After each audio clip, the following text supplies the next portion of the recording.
नमस्कार साथियों, आज से युवा हल्ला बोल पे चर्चा करने से पहले भारत के पूर्व राष्ट्रपति, भारत के प्रथम व्यक्ति के रूप में अपने आप को स्थापित कर चुके प्रणब मुखर्जी जी के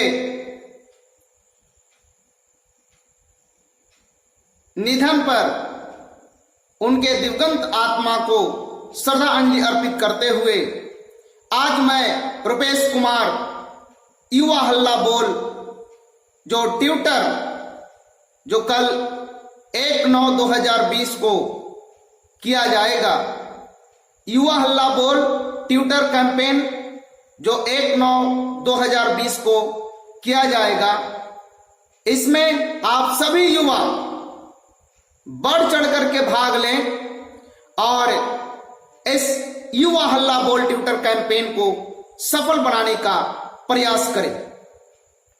मेरे प्यारे मित्रों, आप सभी जान रहे हैं कि हमारी वर्तमान सरकार हम सभी युवाओं की एक भी नहीं सुन रही है।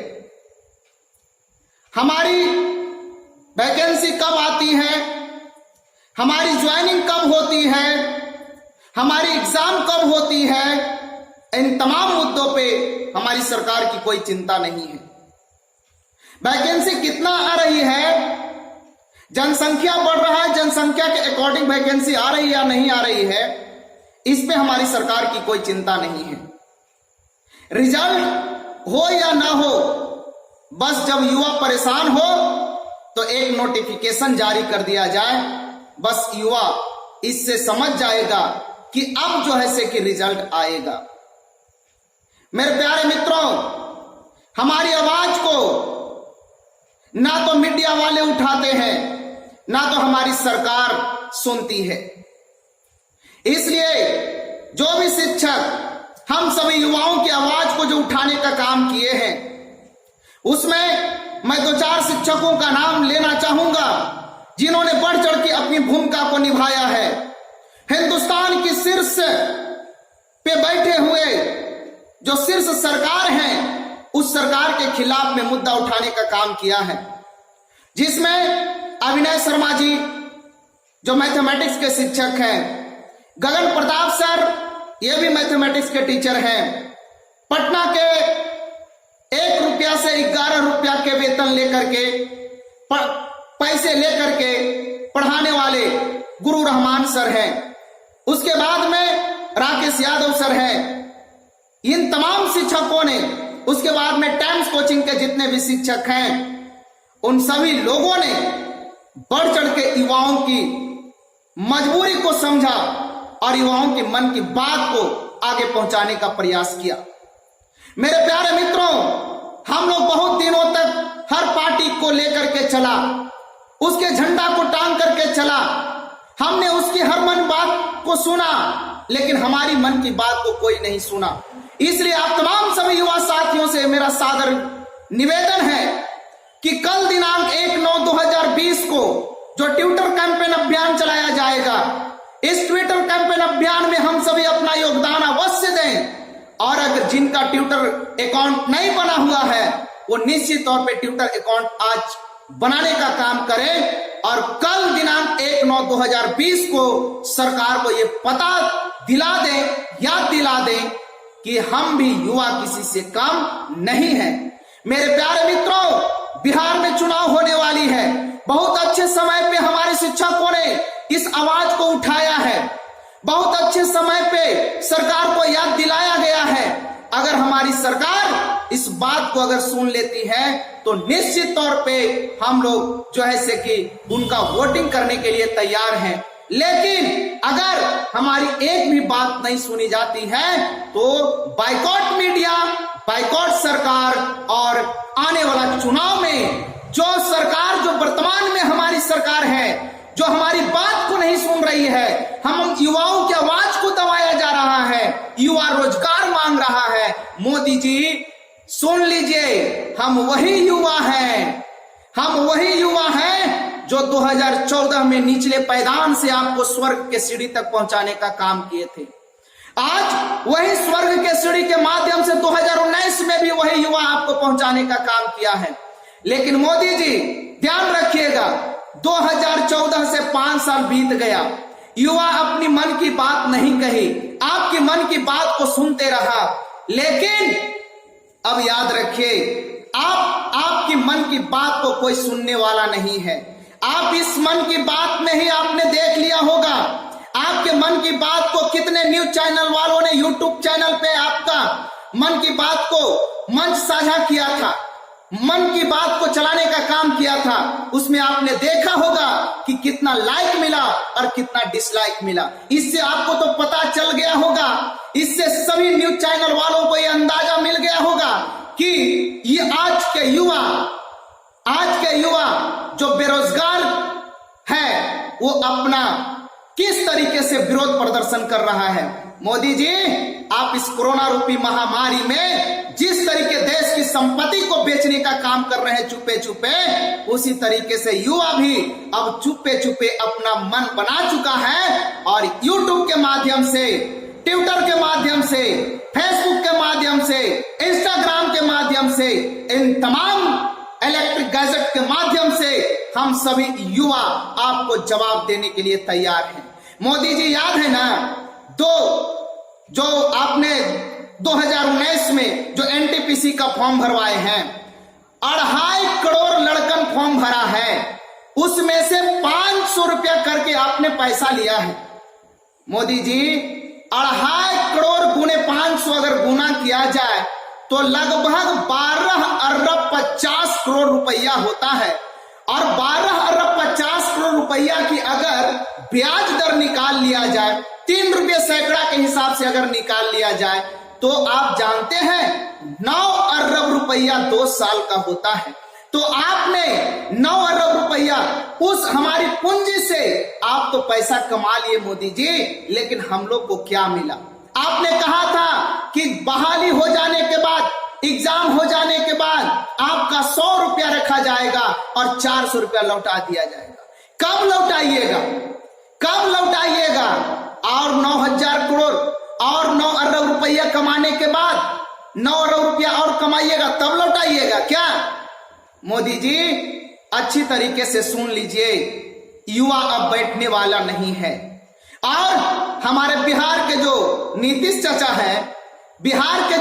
चाचा हैं, आपको मालूम होगा, सभी स्टेट के विद्यार्थियों को, आप सभी स्टेट विद्यार्थियों को मालूम होगा कि जब हम लोग जनवरी 2020 में एग्जाम देते हैं स्टेट का, और उसके बिहान होकर के जो बिहार विद्यालय परीक्षा समिति के अध्यक्ष आनंद किशोर जी हैं, सभी मीडिया वालों को बुला करके वीडियो कॉन्फ्रेंसिंग करते हैं और कहते हैं कि बिहार में स्टेट का एग्जाम बिल्कुल स्वच्छ माहौल में किया गया है। और उसके बाद में पूरे तरीके से OMR सीट जमा कर लिया जाता है। 2-4 सेंटर पे हुआ हंगामा होता है, उस सेंटर की परीक्षाएं रद्द कर दी जाती है, उसकी परीक्षा दोबारा होती है। उसके बाद भी 1 महीना में नहीं, 2 महीना में नहीं, 3 महीना में नहीं जनाब, 6 महीना के बाद उस स्टेट पेपर को रद्द कर दिया जाता है। बताइए वो युवा कब तक बैठेगा? कब तक बैठेगा चचा? कब तक बैठेगा? आइएगा वोट लेने के लिए हमारा गांव में, आइएगा चचा, वोट लेने के लिए आइएगा, आपका इंतजार रहेगा। आइएगा नीतीश चाचा जी, आप भेजिएगा अपना प्रतिनिधि को वोट लेने के लिए। जिस तरीके से हम लोग 6 महीना इंतजार करते रह गए कि स्टेट का रिजल्ट आएगा चचा, उसी तरीके से आपके प्रतिनिधि को भी हम लोग स्वागत करने के लिए 6 महीना से माला को तैयार करके रखे हैं चचा। 6 महीना से माला को तैयार किए हैं। याद रखिएगा, चुनाव के समय में आप कैंपेन करने के लिए भेजिएगा अपना प्रतिनिधि को। आपके प्रतिनिधि को पुरजोर तरीके से हम सभी जितने भी बेरोजगार युवा हैं उनको स्वागत करने के लिए तैयार हैं। बीपीएससी का वही हाल है। बीपीएससी के एग्जाम 2011 में होती है, उसका अभी तक फाइनल स्टेज रिजल्ट नहीं आता है। बताइए ना क्या करे युवा, करे तो क्या करे। किसी एक पेपर में लटका दिया जाता है, कभी मुकदमा कर दिया जाता है, हर तरीके से सिर्फ विद्यार्थियों को ही फंसाया जाता है। तो तमाम युवा साथियों से मैं आग्रह करूंगा कि कल दिनांक 1/9/2020 को जो ट्यूटर कैंपेन चलाया जाएगा, उस ट्यूटर कैंपेन में आप सभी अपना योगदान दें और सरकार को यह बता दें कि हमारी ताकत कम नहीं है। मोदी जी, 2.5 करोड़ युवा तो रेलवे में है, उसके बाद में एसएससी में है, उसके बाद में बैंकिंग में है। क्या कारण है मोदी जी कि 2013 में बैंकिंग की वैकेंसी 21,000 आती है और 2019 में मात्र 8500 वैकेंसी आती है। क्या हुआ, जनसंख्या कम गया क्या मोदी जी? भारत का जनसंख्या कम गया है क्या? आप सब अपने जैसा बना दी है पूरे हिंदुस्तान के लोगों को। जिस तरीके से आप ब्याह नहीं किए हैं, जिस तरीके से आपका बाल बच्चा नहीं हुआ है ना, उसी तरीके से आप सोच रहे हैं कि हिंदुस्तान में लगता है कि करोड़ों आदमी ब्याह नहीं किया है, करोड़ों आदमी का बाल बच्चा नहीं है, जनसंख्या भारत में नहीं बढ़ रहा है। याद रखिएगा, याद रखिएगा, जनसंख्या इतना तीव्र गति से बढ़ रहा है कि कल दिनांक 1/9/2020 को ट्यूटर कैंपेन के माध्यम से बेरोजगार युवा हल्ला बोल युवा सभा का आयोजन किया है। और जितने भी शीर्षस्थ शिक्षक हैं जिन्होंने आवाज को उठाने का काम किया है, उन तमाम शिक्षकों को मैं रुपेश कुमार तहे दिल से हार्दिक अभिनंदन करता हूं। और तमाम युवा साथियों को, जितने भी युवा साथी कल दिनांक 1/9/2020 को ट्यूटर युवा हल्ला बोल सभा में शामिल होंगे, उन सभी युवाओं को कुछ हिजड़े भी होंगे जो तलवे चाटने के चक्कर में अंधभक्त भी होंगे, जो सरकार को सहायता करने के चक्कर में वो ट्यूटर कैंपेन पे भाग नहीं लेंगे, उससे कोई फर्क पड़ने वाला नहीं है। आपने देखा है कि अभिनय शर्मा ने एक दिन में कितना मजबूती से पूरे इंडिया के छात्रों के अंदर में एक क्रांतिकारी लहर को मजबूती देने का काम किया है। उसी तरीके से गगन प्रताप सर ने, उसी तरीके से डॉक्टर एम रहमान ने, उसी तरीके से राकेश यादव ने, ये तमाम शिक्षकों ने तमाम बेरोजगार युवाओं के अंदर में एक क्रांतिकारी जोश भरने का काम किया है। मेरे प्रिय नौजवान साथियों, आप सभी को कल दिनांक 1/9/2020 को सभी को ट्यूटर युवा सभा में, युवा हल्ला बोल सभा में शामिल होना है और भारत की जो वर्तमान सरकार है, इस सरकार को बताने का काम करना है कि हमारी औकात कम नहीं है, हमारी औकात कम नहीं है। मोदी जी सुन लीजिए, आज 2.5 करोड़ है, कल आने वाले समय में 10 करोड़ होंगे। हमको जब पता चला कि भारत का एक लड़का, एक नौजवान जो क्रांतिकारी नौजवान है जिसका नाम कन्हैया कुमार है, कुछ अंधभक्तों ने उसको जो है से कि कितना परेशान करने का काम किया, कितने जो है से कि उस पर आरोप लगा, नेशनलिस्ट का आरोप लगा, देशद्रोह का आरोप लगा। लेकिन आज मुझे पता चला मोदी जी, आज 10 करोड़ युवा भारत का 10 करोड़ युवा आपके खिलाफ में आवाज उठाने के लिए तैयार है।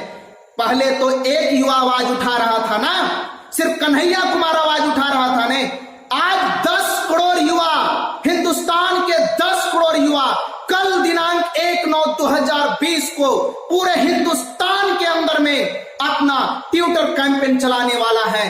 रोकना है तो रोक लीजिए मोदी जी। और इसी के साथ आज का अपनी वाणी को विराम करता हूं और पुनः फिर से पूर्व राष्ट्रपति, भारत के शीर्ष स्थान को प्राप्त करने वाले आदरणीय प्रणब मुखर्जी जी को श्रद्धांजलि अर्पित करते हुए मैं फिर से युवा हल्ला बोल ट्यूटर कैंपेन अभियान कल दिनांक 1/9/2020 को आप सभी को शामिल हो और वर्तमान सरकार को, वर्तमान मोदी मीडिया को, जो अर्नब गोस्वामी जैसे मीडिया को या पत्रकार को, इन तमाम लोगों को बाइकआउट करने की जरूरत है। आज तक को बाइकआउट करने की जरूरत है। जितने भी मीडिया चैनल है जो रात दिन एक न्यूज को बार बार दिखाने का काम कर रहा है, इन तमाम चैनलों को बाइकआउट करने की जरूरत है। सरकार को बाइकआउट करने की जरूरत है, बिहार चुनाव को बाइकआउट करने की जरूरत है। इसलिए आप सभी को कल दिनांक 1/9/2020